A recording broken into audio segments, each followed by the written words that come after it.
Olá, meu irmão e minha irmã, tudo bem? Seja bem-vindo ao canal Fé, Esperança e Amor.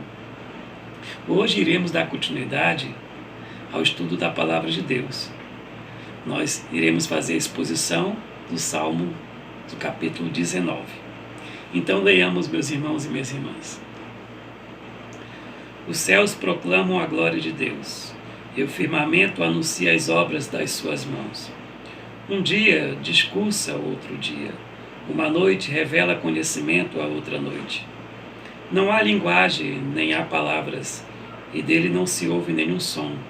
No entanto, por toda a terra se faz ouvir a sua voz e as suas palavras até o confim do mundo. Aí pôs uma tenda para o sol, o qual, como noivo, que sai dos seus aposentos, se regozija como herói a percorrer o seu caminho. Principia numa extremidade dos céus, e até a outra vai o seu percurso, e nada foge ao seu calor. A lei do Senhor é perfeita, e restaura a alma. O testemunho do Senhor é fiel, e dá sabedoria aos simples. Os preceitos do Senhor são retos, e alegram o coração. O mandamento do Senhor é puro, e ilumina os olhos. O temor do Senhor é límpido, e permanece para sempre. Os juízos do Senhor são verdadeiros, e todos igualmente justos. São mais desejáveis do que o ouro, mais do que o ouro depurado. São mais doces do que o mel e o destilhado dos favos. Além disso, por eles se ademoestou o teu servo, e em os guardar há grande recompensa. Quem há que possa discernir as próprias faltas? Absolve-me das que me são ocultas. Também da soberba guarda o teu servo, que ela não me domine. Então serei irrepreensível e ficarei livre da grande transgressão. As palavras dos meus lábios e o meditar do meu coração sejam agradáveis na tua presença, Senhor, rocha minha e redentor meu. Meu irmão e minha irmã, não se há um consenso, não foi dito nada por Calvino, se no período da composição desses salmos, Davi ele estava em fuga, quando Saul estava perseguindo, onde ele estaria exilado.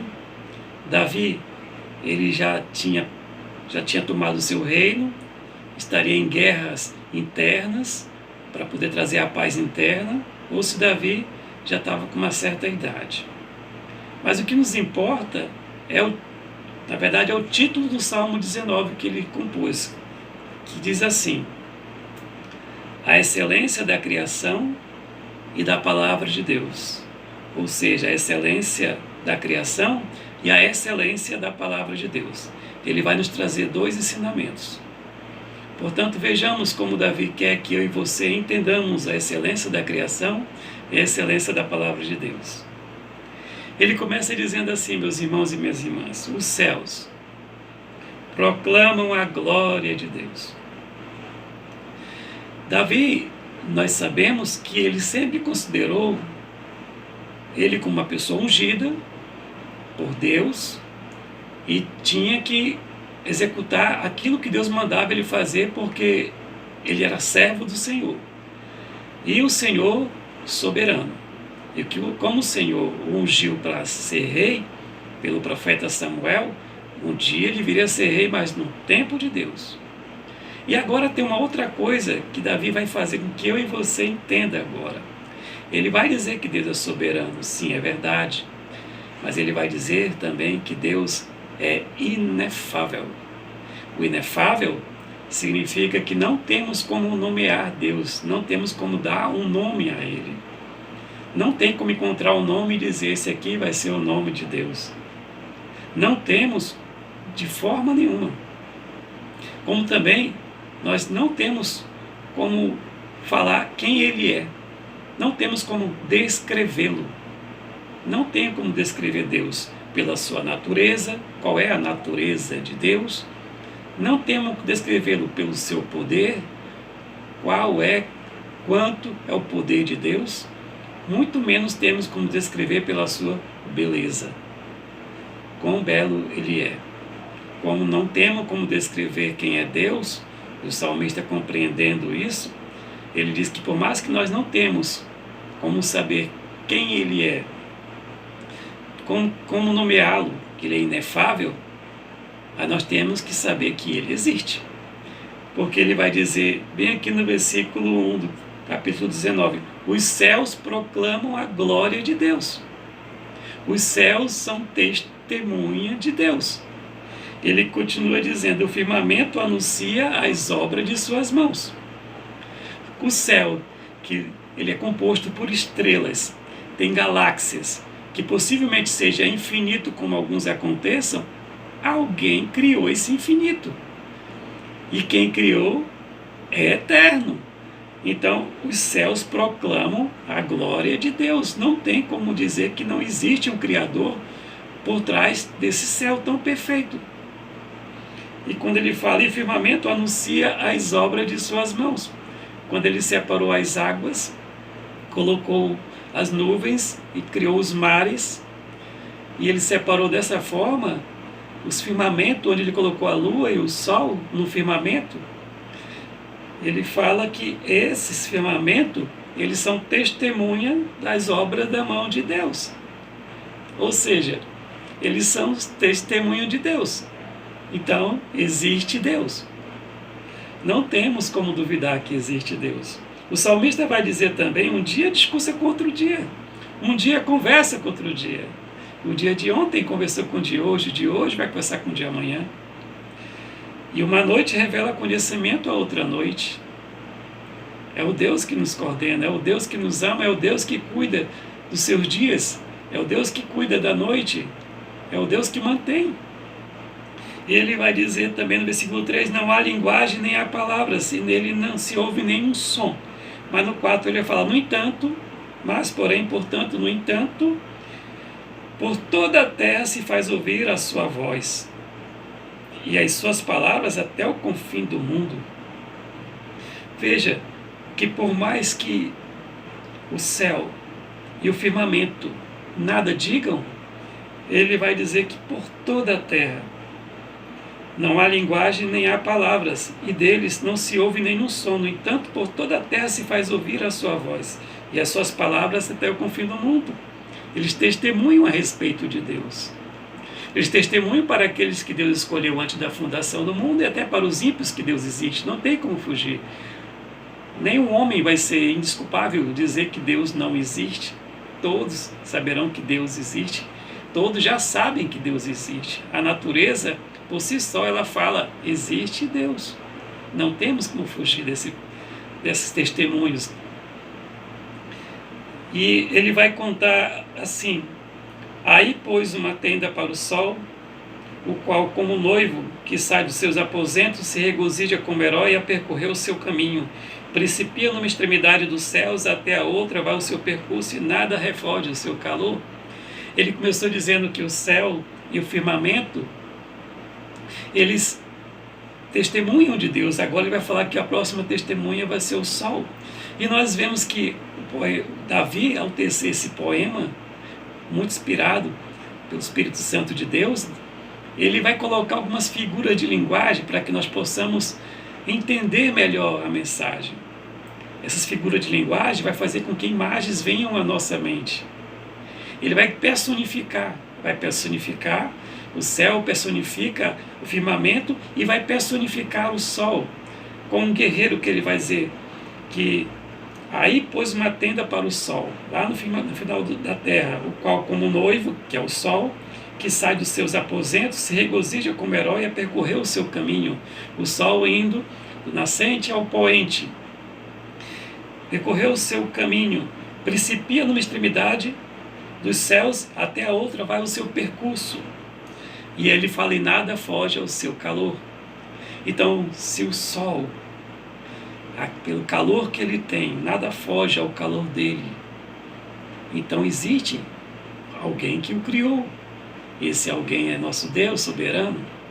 E é nosso Deus que ele é soberano, porque ele governa, ele é mantenedor, mas também, como nós não podemos enxergá-lo, ele é inefável, mas podemos perceber pela sua natureza que ele existe. nossos olhos, nossa mente não teriam capacidade de conhecer quem é Deus. Nós somos impuros, somos imperfeitos. Alguns estudiosos, como Santo Agostinho fala, que é mais fácil dizermos quem não é Deus do que quem é Deus. Porque se nós formos tentar dizer quem é Deus, os atributos perfeitos dos homens são incapazes de colocar na perfeição completa de Deus. Deus é pleno, e a plenitude dele está muito além do que nós achamos belo, do que nós achamos forte, do que nós achamos perfeito. Por isso, seja Deus verdadeiro e o homem mentiroso, como diz a palavra de Deus. Até aqui, o salmista vai nos dizer a excelência da criação, mas agora ele vai falar a excelência da palavra. Ele vai começar no versículo 7, ele vai dizer: a lei do Senhor é perfeita e restaura a alma. O testemunho do Senhor é fiel e dá sabedoria aos simples. Então, o salmista está dizendo para mim e para você, na verdade o salmista, quando ele está dizendo, ele está conversando aqui com as pessoas, com os israelitas, porque muitos deles estavam se esquecendo de quem é Deus. E ele vai dizer para os israelitas aqui, ele não vai dizer para os ímpios, ele vai dizer para os israelitas. Ou seja, a lei do Senhor é perfeita, e de que por mais que o Senhor tenha colocado na natureza o céu proclamando a sua glória, o firmamento anunciando as suas mãos, e o sol, para que as pessoas conheçam o calor do sol, e saber que o sol é que ilumina a raça humana, e que ele, assim como ele esquenta, assim como ele aquece, ele existe porque Deus o criou. Se pelas características da natureza tem que saber quem é Deus, pela sua lei, agora tem que procurar obedecer a Deus. Porque Deus não só se mostrou parte dele, fagulha dele, pela sua natureza. Deus também deu um manual para o homem saber quem é ele, como é que ele quer, o que ele não quer. Esse manual que ele deu para os homens, para mim, para você, é a lei do Senhor. A sua palavra, a palavra de Deus, é a nossa regra de fé e de prática. E ele fala para os judeus também. Porque quando ele fala a sua lei, temos que lembrar que Davi não considera só a lei dos 10 mandamentos. Ele considera todos os rituais que aconteciam. Mas tinha que obedecer todos. E ele diz assim: a lei do Senhor é perfeita e restaura a alma. Então, como é que nós, pecadores, que a partir do momento quando Adão ele comeu do fruto e cometeu o pecado original e deixou a nossa alma triste, deixou a nossa alma semi-morta, quando ele fala que restaura, é como se fosse anima, ela ficou desanimada. Então, quando a alma é animada, restaurada, como é que faz? É através da palavra de Deus. Olhar os preceitos do Senhor. Amarás o Senhor teu Deus de todo o teu coração e o próximo como a si mesmo. E lá, o pessoal de Israel sabiam que era Deus pela natureza, mas não queriam ler a palavra de Deus. Eles não queriam buscar o Senhor de todo o coração. Eles não queriam amar o próximo como a si mesmo. Eles não queriam ofertar pelos seus pecados. Não queriam. Mas Davi vai cobrar isso deles, porque ele vai dizer: a lei do Senhor é perfeita e restaura a alma. Os testemunhos do Senhor é fiel e dá sabedoria aos simples.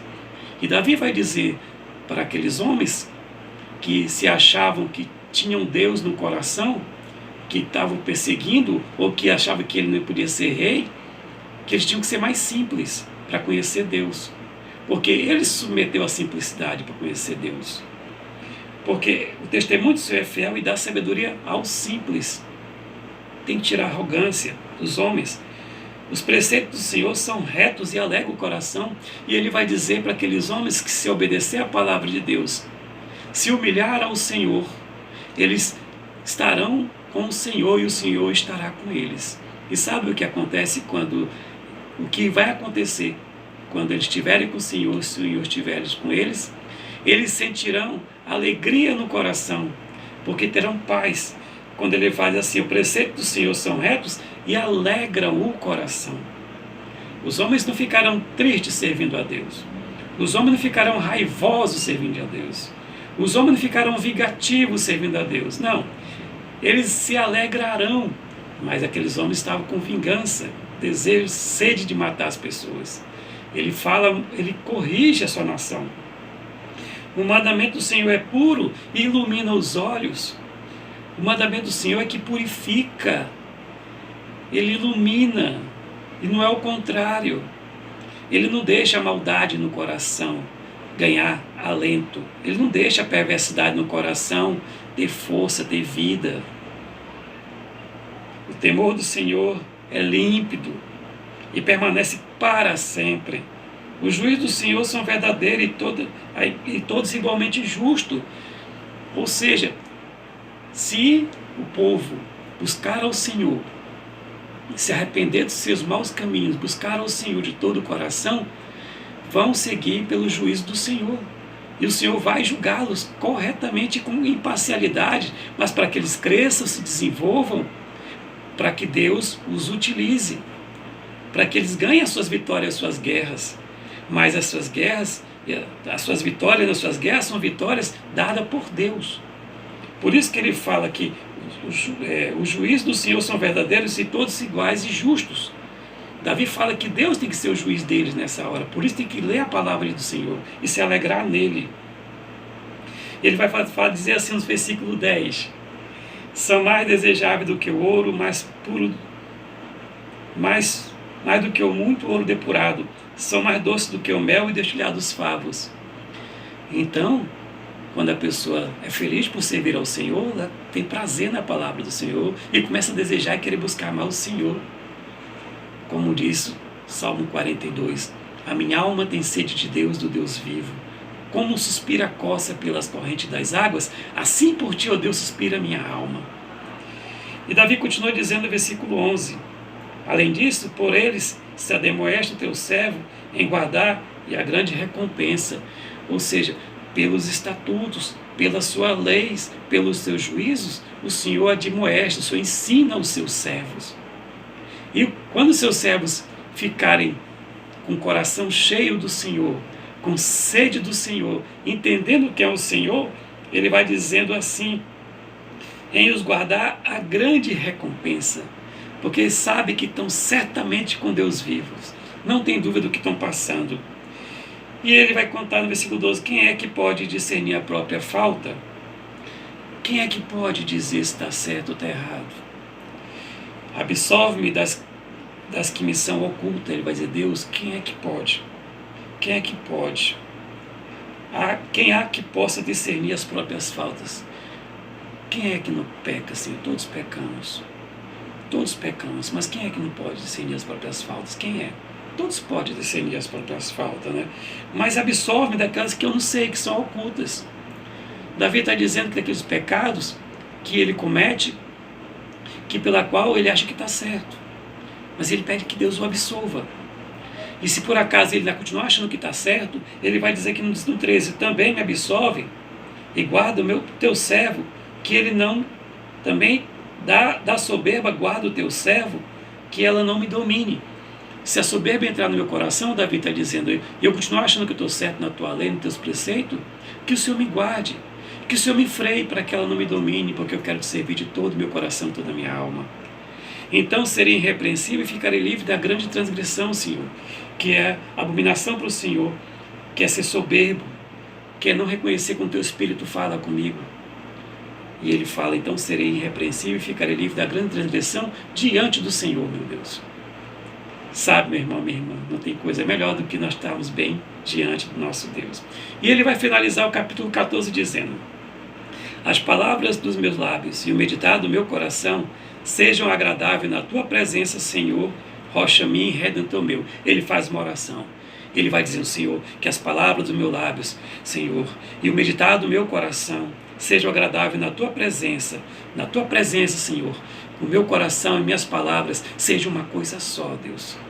Que eu não seja dissimulado nem com o Senhor, nem com o meu próximo.